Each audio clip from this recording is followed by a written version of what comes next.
신명기 24장 19절로 마지막 절 22절 말씀까지 같이 합독해 올리겠습니다.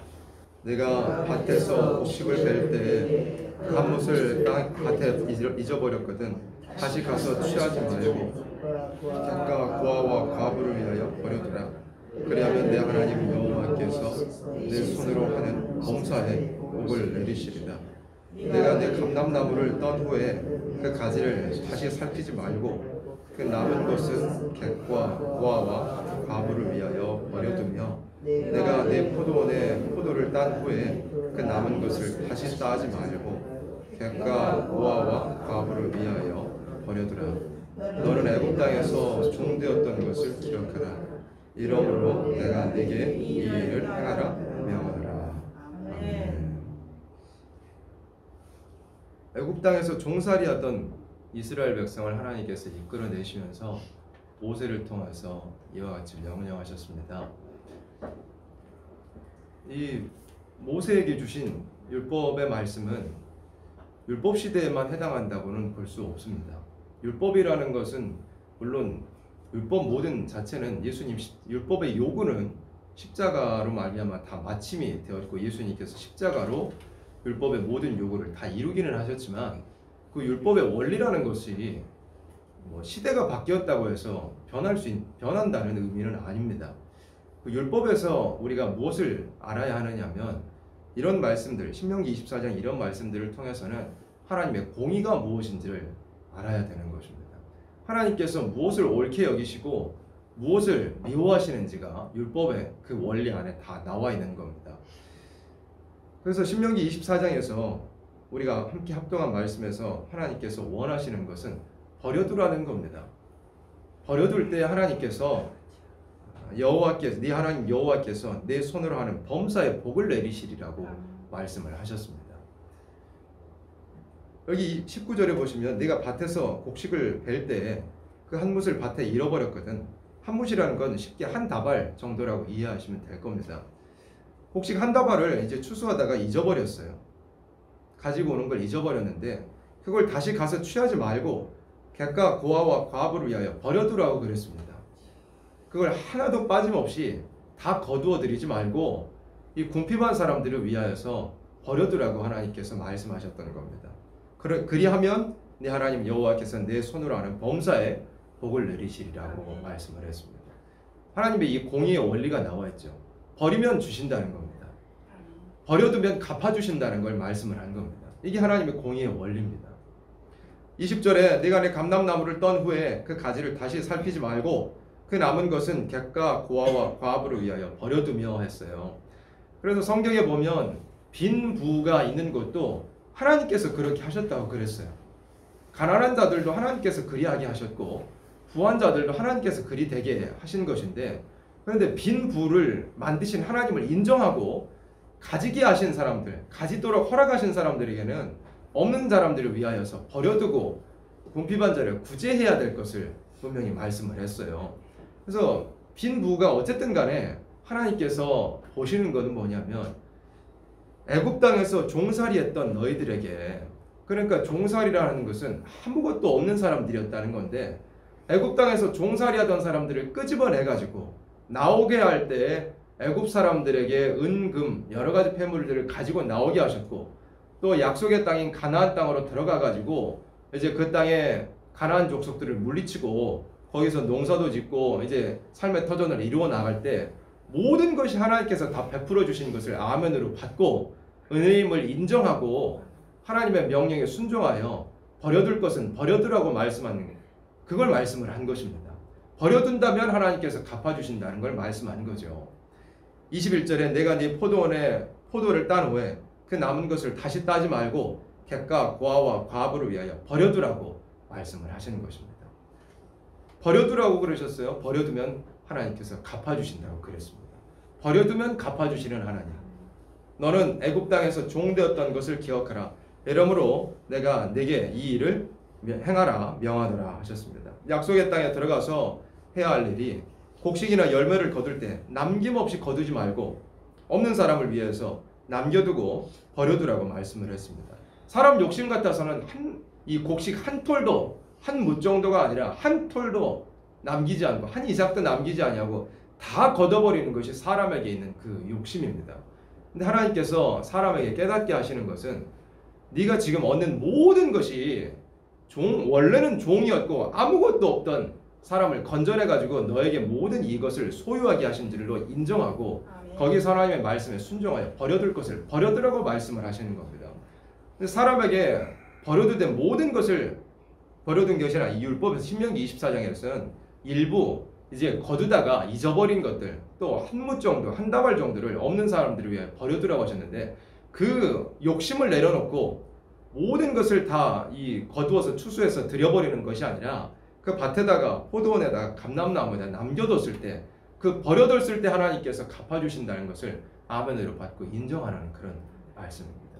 그래서 우리의 믿음이라는 것이 시대를 막론하고 하나님께서 명령하신 대로 버려둘 때 버려놓을 때 갚아주시는 것을 믿는 우리의 믿음이 돼야 되는 것입니다. 버릴 때 하나님께서 갚아주신다는 것을 우리가 믿어야 된다 이 말입니다. 신명기 8장 말씀을 보세요. 신명기 8장 말씀을 보면 신명기 8장 18절 말씀에 신명기 8장 18절 말씀에 같이 합독합니다. 신명기 8장 18절 같이 합독합니다.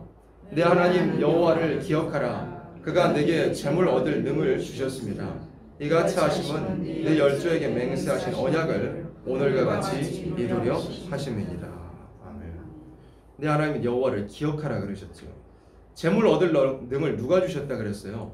하나님께서 주셨다는 겁니다. 네가 가지고 있는 모든 것 절대로 네가 얻어낸 것이 아니라는 걸 알아야 된다 이겁니다. 원래 종살이하던 애굽에서 종살이하던 말 그대로 종 노예였던 그 사람들을 이제 자유하게 만들어 주시고 이제 재물 얻을 능까지 주신 것이 모든 것이 하나님의 은혜로 된 것이라는 것을 인정하라 이겁니다. 가지고 있는 모든 것 소유하게 하신 모든 것이 하나님께서 주신 거라는 것을 인정하라 이겁니다. 그리고 나서 24장이 방금 처음에 보았던 말씀과 같이 버려두라고 하나님 말씀에 순종하여 내가 이 모든 것을 얻었다는 것으로 생각하지 말고 욕심부리지 말고 버려둘 때 하나님께서 갚아주신다는 것을 분명히 말씀을 하신 것입니다. 그리고 하나님께서 그 모든 것을 통하여서 깨닫게 하고자 하셨던 것이 뭐냐면 3절에 있는 말씀입니다. 3절 말씀 같이 합독합니다. 너를 낮추시며 너로 줄이게 하시며 또 너도 알지 못하며 내 열조도 알지 못하던 만나를 내게 먹이신 것은 사람이 떡으로만 사는 것이 아니요 여호와 입에서 나오는 모든 말씀으로 사는 줄을 너로 알게 하려 하심이니라. 아멘. 사람이 떡으로만 사는 것이 아니요 여호와 입에서 나오는 모든 말씀으로 사는 줄을 너로 알게 하려 하심이니라 하셨습니다. 그 광야의 생활을 하게 하셨던 것도 또 가나안 땅에 들어가서 너희로 얻게 하신 모든 것 중에서 일부를 버려두라. 욕심 부리지 말고 버려두라고 말씀하신 것은 하나님 말씀을 순종해야 사람이 산다는 것을 깨닫게 하려 하심이라 이겁니다. 그래서 우리는 이 모든 이 율법에서 말씀하신 것을 보고서 하나님의 공의가 무엇인지를 깨달을 때 버려둘 때 하나님께서 갚아주시는 분이구나. 하나님 말씀에 순종할 때 모든 것을 채워주시는 하나님이시구나 하는 것을 아는 사람, 믿는 사람이 진실로 돼야 된다 이것입니다. 이런 이 율법의 말씀에 순종하여 복받은 사람이 있었죠. 우리가 룻기 말씀을 보면 룻기에서 나중에 이제 룻의 그 남편이 되는 사람의 이름이 누구였어요? 보아스라는 사람이 이제 자기의 밭도 있고 종들도 있었는데 그 룻이라는 이방 출신의 여인이 이삭을 줍는다는 그 소식이 이제 들릴 때 종들한테 뭐라고 명령했을까요? 일부러 빼가지고 막 땅에다 버려두라고 그랬어요. 왜 그러냐면 그 여인의 이 시모를 모시는 그런 참 아름다운 모든 모습들과 그런 모습들을 보고서 일부러 빼서 버려두라고 그랬던 거. 그게 하나님의 율법의 말씀에 순종하는 일이었거든요. 버려두는 거였어요. 버려두는 거. 근데 버려둘 때 하나님께서 그 보아스라는 사람으로 하여금 룻이라는 그 여인과 함께 이 만왕의 왕의 예표가 되는 다윗의 조상이 되게 하는 그런 참 아름다운 축복이 있게 되었던 것이죠. 그래서 하나님께서는 모든 것이 하나님께서 주신 것을 인정하고 버려둘 때 오히려 더 갚아주신다는 것을 분명히 말씀을 한 것입니다. 마태복음 19장 말씀을 봅니다. 마태복음 19장에 마태복음 19장 16절 말씀에 어떤 사람이 주께 와서 가로되 선생님이여 내가 무슨 선한 일을 하여야 영생을 얻으리이까. 예수께서 가라사대 어찌하여 선한 일을 내게 묻느냐. 선한 일은 오직 한 분이시니라.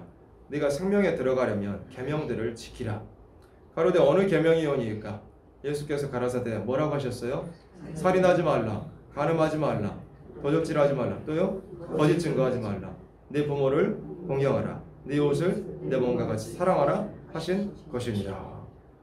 하나님께서 율법에 말씀하신 대로 그 계명들을 사람이 지키면 생명을 얻게 되는 그 계명들을 예수님께서 말씀해 주셨어요. 20절에 그 청년이 가로되 이 모든 것을 내가 지키었사오니 아직도 무엇이 부족하니까. 청년이 참 이 율법의 말씀에 순종하는 그런 사람이었는가 봐요. 그래서 청년이 내가 이 모든 것을 지켰는데 아직도 무엇이 부족합니까? 여쭈니까 21절에 대답해 주셨어요. 21절 말씀 같이 합독합니다. 예수께서 가라사대 네가 온전하고자 할진대 가서 내 소유를 팔아 가난한 자들을 주라. 그리하면 하늘에서 보화가 네게 있으리라. 그리고 와서 나를 좇으라 하시니. 예수님께서 말씀하셨죠. 이 모든 계명을 다 지켜도 참 잘하는 일이기도 하지만은 예수님께서 말씀하신 것, 온전하고자 한다면, 사람이 온전하고자 한다면 무엇을 요구하시느냐면 내 소유를 팔으라고 하시는 겁니다. 사람이 온전해질 수 있는 비밀, 또 온전함을 가로막는 아주 큰 장애물이 뭐냐면 재물입니다. 사람이 온전해지기 위해서 내려놓아야 할 가장 큰 것 중에 하나는 뭐냐면 바로 이 재물이라는 것입니다. 내려놓고 버려두라는 것을 말씀하는 거죠. 내 소유를 팔아 가난한 자들을 주라. 그리하면 하늘에서 보화가 내게 있으리라. 그러니까 이 사람이 하나님께 대한 믿음을 보여내는 그런 실질적인 신앙의 행동이고, 자기가 진짜 복받는 길이 무엇인가를 아는 사람은 이와 같이 할 수 있는 것입니다. 이 땅에 있는 소유를 팔아가지고 하늘에서 영원히 썩어지지 아니하고 불타지 아니하고 잃어버리거나 빼앗기지 아니할 보화로 바꾸라는 것을 말씀하신 겁니다. 그리고 와서 나를 좇으라고 말씀을 하셨죠. 그런데 그 청년이 이 말씀을 듣고 어떻게 됐나요? 그 청년이 재물이 많음으로 이 말씀을 듣고 근심하며 가니라 그랬습니다. 시험에 걸려버린 겁니다. 자기 안에 물질에 대한 욕심이 있었으므로 예수님께서 네 소유를 팔아가지고 가난한 자들 나눠주고 그 다음에 하늘의 보화를 쌓을 것으로 믿고 나를 좇으라 하셨는데, 이 청년에게 재물이 많음으로 이 청년에게는 예수님의 그 말씀이 시험이 됐던 겁니다. 욕심이 있으면 시험에 걸린다고 야고보서 1장 말씀에 되어 있죠. 사람이 시험에 걸리는 것은 자기 안에 욕심이 있기 때문에 시험에 걸리는 것입니다. 이 사람이 욕심이 없는 사람이었다면 아멘으로 감사함으로 받고 삭개오와 같이 제가 다 내놓겠습니다. 주님 말씀에 순종하여 잘못한 것이 있으면 내놓겠습니다. 그랬을 것입니다. 진짜 은혜 받은 사람이요, 아멘이 되는 사람은 그랬겠지만, 이 청년은 욕심이 아직 많이 남아 있었으므로 또 재물도 많이 있었으므로 이 말씀을 듣고 근심하며 갔습니다. 그래서 사람이 온전하여지기 위해서는 항상 하나님께서 재물로서 달아보신다는 것을 알아야 됩니다. 방금 이제 모세오경에 본 것처럼 어차피 종살이하던 사람들 불러가지고 소유하게 하신 것을 기억하라 이거죠. 오히려 하나님께서 주신 것을 자기 것으로 착각할 때 그 사람은 복받을 사람이 못 된다 이겁니다.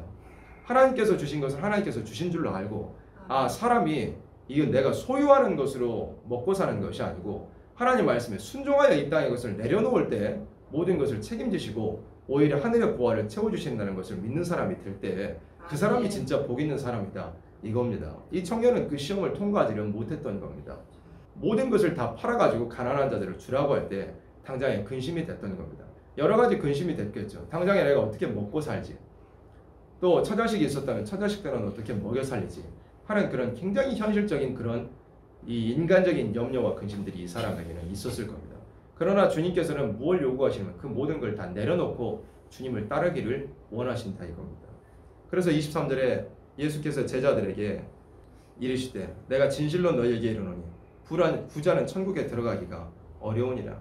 다시 너희에게 말하노니 약대가 바늘귀로 들어가는 것이 부자가 하나님의 나라에 들어가는 것보다 쉬우니라 하신대. 제자들이 듣고 심히 놀라 가로되 그런즉 누가 구원을 얻을 수 있으리까? 26절 합독합니다. 예수께서 저희를 보시며 가라사대 사람으로는 할 수 없으되 하나님으로서는 다 할 수 있느니라. 아멘. 믿는 믿음만 있으면 모든 것을 다 팔아서라도 주님을 따를 수 있는 그런 길이 열리게 된다는 것을 말씀하는 겁니다. 누가복음 말씀 잠깐 여기 마태복음 19장 책갈피 해두시고 누가복음 14장 말씀을 보도록 하겠습니다. 누가복음 14장 말씀에 누가복음 14장 33절 말씀에 누가복음 14장 33절 말씀에 같이 합독합니다. 이와 같이 너희 중에 누구든지 자기의 모든 소유를 버리지 아니하면 능히 내 제자가 되지 못하리라. 아멘. 예수님께서 뭐라고 하셨어요? 이와 같이 너희 중에 누구든지 뭘 버리지 아니하면요? 자기의 모든 일부의 소유가 아니죠. 모든 소유를 버리지 아니하면 능히 내 제자가 되지 못하리라 그랬습니다. 예수님 제자 못 되면 그 결말이 얼마나 참 안타깝겠습니까? 그런데 예수님의 제자가 되는 길은 무엇이냐면 모든 소유를 다 버리라고 말씀하는 겁니다. 모든 소유를 다 버리라고 하시는 거예요. 이런 말씀을 하면 인간적인 염려와 근심이 있으면 사람이 모든 걸 버리면 어떻게 살아가며 당장 입에 무엇을 집어넣으며 무엇을 입고 어디에 머리를 누이며 하는 그런 현실적인 염려들이 들겠지만 그래서 우리에게 필요한 것이 믿음이라는 것입니다. 신명기에 말씀한 그 하나님의 공의의 원리를 우리가 알고 믿을 때 버려두면 하나님께서 분명히 채워주시고 버려두면 하나님께서 머리 누일 것이든지 입을 것이든지 먹을 것이든지 다 채워주신다는 것을 믿는 믿음을 주님께서는 요구하시는 것입니다. 모든 것을 버리지 아니한 사람은 예수님의 제자가 자기의 제자가 될 수 없다고 말씀하시는 겁니다. 모든 것을 버리지 아니하면. 다시 이제 책갈피에 둔 마태복음 19장으로 돌아가서요. 이 청년은 시험에 들어가지고 돌아갔습니다. 모든 것을 버리라 그랬을 때 버릴 수가 없었다는 겁니다. 욕심이 있었기 때문에. 또 자기가 얻은 것이 하나님께서 주신 것이라는 것을 인정하지 못했던 것이고 말씀에 순종할 때 이 땅의 것뿐만 아니라 하늘의 것이라도 갚아주신다는 그 믿음이 없었기 때문입니다.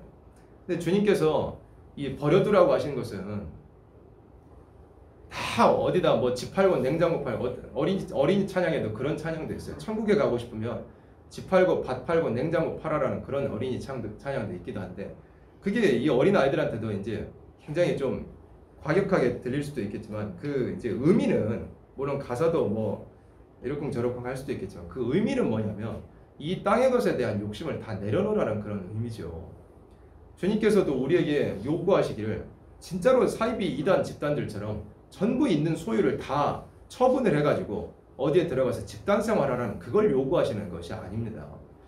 분명히 주님께서는 각 가정마다 또 각 개인마다 필요한 것을 공급하여 주시고 그 안에서 이 사적인 신앙생활도 이어가도록 분명히 역사하시는 분인 줄을 우리가 알아야 됩니다. 이단 사이비들은 그런 것이 없이 다 팔고 처분해가지고 자기 공동 생활하는 것을 집단 생활하는 것으로 들어오라 그러죠.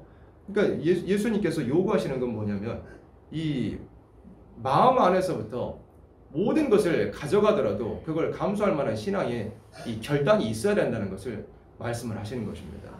그리고 나서 마태복음 19장으로 돌아와가지고 27절에 마태복음 19장 27절로 돌아와서 베드로가 이 부자 청년이 시험에 들어가지고 돌아간 것을 보고서 베드로가 이제 예수님께 여쭈었습니다.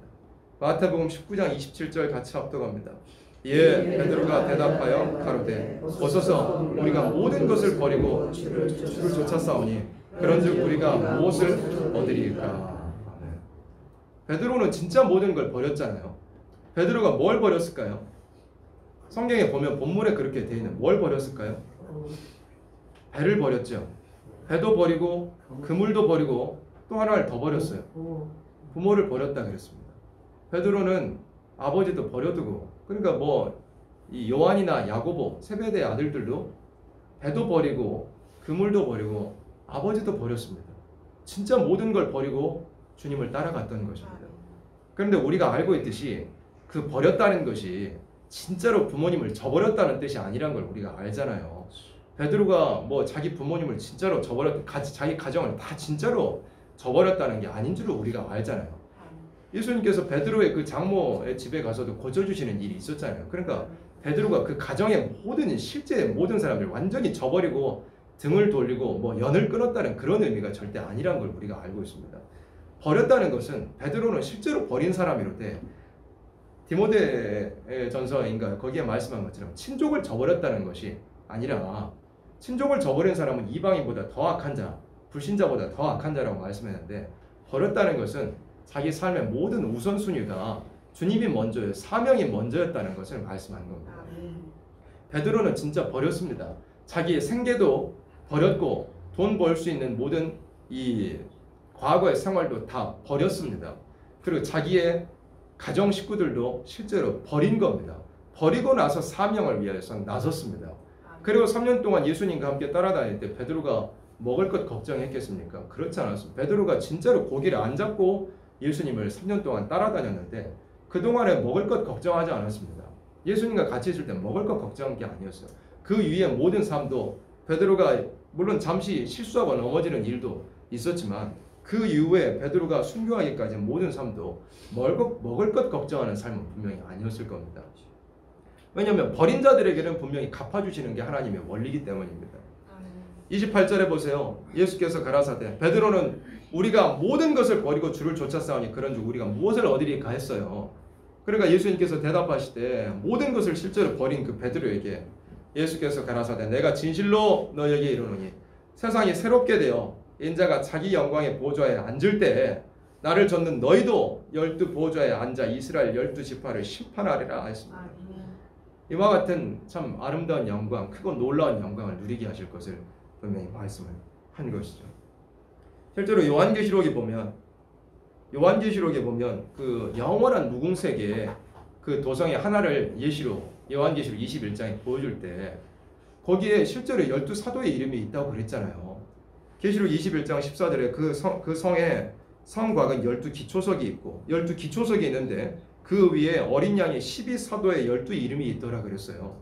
12제자의 이름이 실제로 영원한 천국 왕궁 도성의 그 모습을 보여줄 때 12사도의 이름이 거기 있었던 거. 왜 거기에 있냐고 그러냐면 예수님이 여기 이렇게 말씀하셨기 때문이에요. 크고 놀라운 영광을 누리게 하겠다고 말씀하실 때 모든 걸 버리고 쫓아온 그 제자들에게 크고 놀라운 하늘의 영광을 누리겠다고 분명히 약속을 한 겁니다.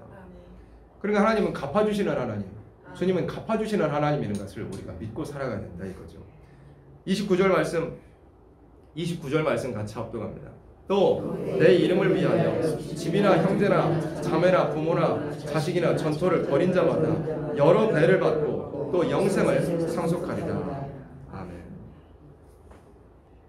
내 이름을 위하여 주님의 맡긴 그 이름을 전파하는 그 사명을 위하여 생명의 말씀 전하는 일을 위하여 첫 번째는 뭘 버리라 그랬습니까? 집을 버리라 그랬습니다. 또 뭘 버려요? 형제를 버리라 그랬습니다. 자매를 버리고 부모를 버리라 그랬습니다. 또 자식도 버려야 된다 그랬죠.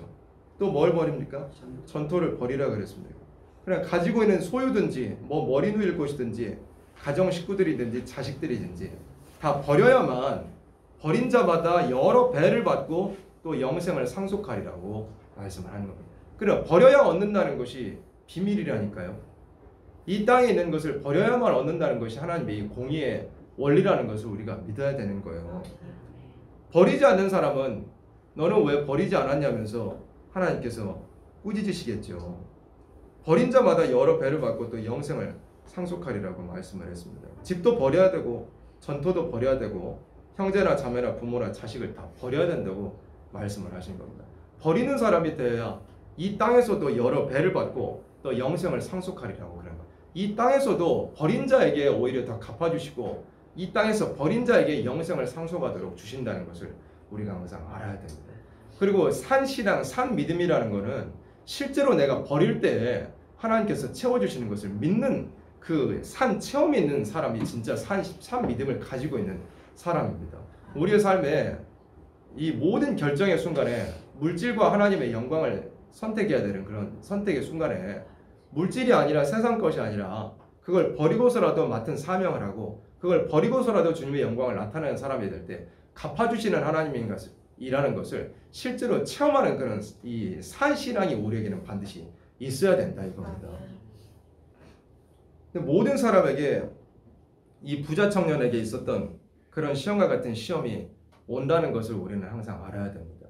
이 부자 청년은 재물이 많음으로 근심하며 돌아갔다 그랬는데 우리가 요한계시록의 말씀을 무장해서 알고 있듯이 마지막 때는 뭐 돈이 많은 사람이든 적은 사람이든 모든 사람에게 특별히 물질로 말미암아 네가 온전한 사람이 될 수 있느냐 되지 못하느냐를 달아보는 일이 반드시 있다는 것을 우리는 알아야 됩니다. 여기 계시록 6장 5절의 말씀과 6절의 말씀입니다. 계시록 6장 5절에 보니까 셋째 인을 떼실 때 검은 말이 나왔다고 그랬습니다. 검은 말이 그 탄 자가 손에 뭘 가지고 있다 그랬어요? 저울을 가지고 있다 그랬어요. 모든 것을 돈으로 생각하는 이 모든 사상을 가리킨 건데 검은 말로 말미암아서 한 데나리온의 밀 한 대여 한 데나리온의 보리 석 대가 되는 극심한 경제적인 혼란이 동방 땅끝에 올 것을 분명히 말씀을 했는데 그 가운데 감람류와 포도주는 해치 말라고 분명히 말씀을 했습니다. 극심한 경제적인 혼란이 한 데나리온의 밀 한 대 한 데나리온의 보리 석 대라는 극심한 경제적인 혼란이 오는데 그 가운데서 정말로 이 세상에 욕심 부리지 아니하고 세상에 경제가 어려워진다고 해서 세상으로 더 나가는 사람이 아니고 주님의 영광을 위하여 또 맡기신 사명을 위하여 충성하는 또 감람류와 포도주를 준비하는 사람이 될 때 검은 말을 타지 않는 사람이 될 것이고 경제혼란이 온다고 그래서 세상이 어려워진다고 그래서 더 세상 것으로 향해서 버리지 못하고 움켜쥐는 사람이 된다면 그 사람은 검은 말 타는 사람이 된다는 것을 알아야 됩니다. 모든 사람에게 검은 말을 타느냐 안 타느냐에 대한 시험이 온다는 것을 우리는 반드시 알아야 됩니다. 예수님께서 온전하고자 한다면 자기의 모든 것을 내려놓는 사람이 되어야 된다고 분명히 말씀을 했습니다. 예수님께서도 그와 같은 시험을 당하셨잖아요. 모든 사람에게 와야 될 시험이므로 예수님께서 그 모든 시험을 모범으로서 받으셨던 겁니다. 예수님께서 40일 동안 광야에서 줄이셨잖아요. 금식하시면서 가장 먹을 것이 필요했던 그 시기에 마귀가 찾아와서 이 돌덩이로 떡덩이가 되게 하라는 그런 시험을 마귀가 했던 겁니다. 돌덩이가 떡덩이가 되게 하라는 것은 입에 들어가는 문제, 그러니까 먹고 사는 문제에 대한 시험을 예수님에게 했던 겁니다. 먹고 사는 문제는 반드시 무엇이랑 연결되냐면 물질의 문제, 돈의 문제랑 연결됩니다. 그것도 가장 필요한 시기였습니다. 예수님 40일 동안 금식하여 줄이셨을 때 마귀가 돌덩이가 떡덩이가 되게 하라고 했던 그 시험이 왔던 겁니다. 그러니까 가장 예수님에게 그 필요했던 육적으로 필요했던 것은 입에 들어가는 식물 먹는 거였습니다. 근데 정당성을 가지고 마귀가 왔던 겁니다. 네가 줄이고 있으니까 돌덩이가 떡덩이가 되게 하라는 그 이적을 행해보라는 것을 마귀가 시험했던 것이죠. 그런데 예수님께서 물리치셨죠. 사람의 입으로 들어가는 것이 전부가 아니고 물론 하실 수 있는 능력이 있지만 그걸 예수님께서 택한 것이 아니었습니다. 그 예수님의 받으신 시험을 통해서 우리가 알아야 되는 것은 우리의 모든 삶에 있어서도 특별히 이 마지막 때에도 모든 사람 한 사람 한 사람에게 그와 같은 시험이 있다는 것을 알아야 돼요. 그것도 가장 필요할 것이라고 착각될 만한 그런 시기에 나에게 가장 물질적인 것이 필요하다고 생각되는 그 시기에 나에게 가장 먹고 사는 문제가 삶의 가장 큰 문제가 되었다고 착각할 만한 그런 시기에 마귀는 와서 하나님의 말씀보다도 세상의 것, 물질, 돈을 택하라고 시험하는 일이 있다는 것을 반드시 알아야 됩니다. 이 시험은 진짜로 모든 사람에게 오는 시험이에요. 이걸 통과하면 부자 청년에게 말씀한 것처럼 온전한 사람이 되는 것이고 이게 되지 못하면 검은 말 탄 사람으로서 병마탄 자의 화를 맞을 사람이 되고 마는 것입니다. 모든 사람에게 요구하시는 것을 우리가 알아야 됩니다. 그러나 이 땅에서 내려놓는 사람, 집이나 형제나 자매나 부모나 자식이나 전처를 내려놓는 사람은 이 땅에서도 여러 배를 받고 또 영생을 상속하는 사람이 된다는 것을 우리가 알아야 됩니다. 이걸 실제로 체험하는 산 체험의 생활이 우리에게는 진짜로 있어야 됩니다. 그런데 그게 아니라 정말로 야곱의 길을 걷지 못하는 사람들에게는 하나님께서 참 내려놓지 못하는 사람에게는 내려놓지 못하는 만큼 갚아주신다는 것을 또한 체험하고 눈으로 보는 그런 한 해였습니다. 사람이 실제로 예수님께서 말씀하신 대로 이 땅의 것을 내려놓고 모든 마음에 실제로 가난한 사람으로 산다면 하나님께서 갚아주신다는 것을 체험하는 일이 있었습니다. 그런데 그게 되지 못하고 있는 것을 족한 줄로 여기지 못하고 욕심을 내어 부릴 때 그 자녀를 통하여서든지 모든 것을 통하여서 하나님께서 분명히 갚으시는 것을 그 하나님의 공의를 분명히 우리는 보았습니다. 아멘. 그래서 우리는 하나님의 말씀, 이 하나님의 말씀은 생명들로 하여금 우리들로 하여금 압박을 느끼거나 부담을 느끼거나 그렇게 하라고 주신 말씀이 절대 아닙니다.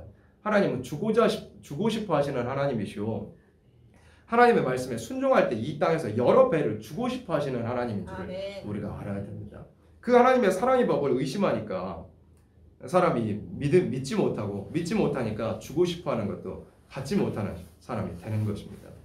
마지막 경제혼란 이 동방 땅 끝에 올 때 그걸 해결하는 방법은 이사야 60장이나 학계 2장에 있는 말씀대로 열방의 재물, 만국의 보배가 하나님의 촛대교회로 몰려들 때 모든 경제적인 어려움을 이겨낼 수 있을 것이라고 말씀을 했는데 그 말씀의 비밀을 우리가 알아야 됩니다.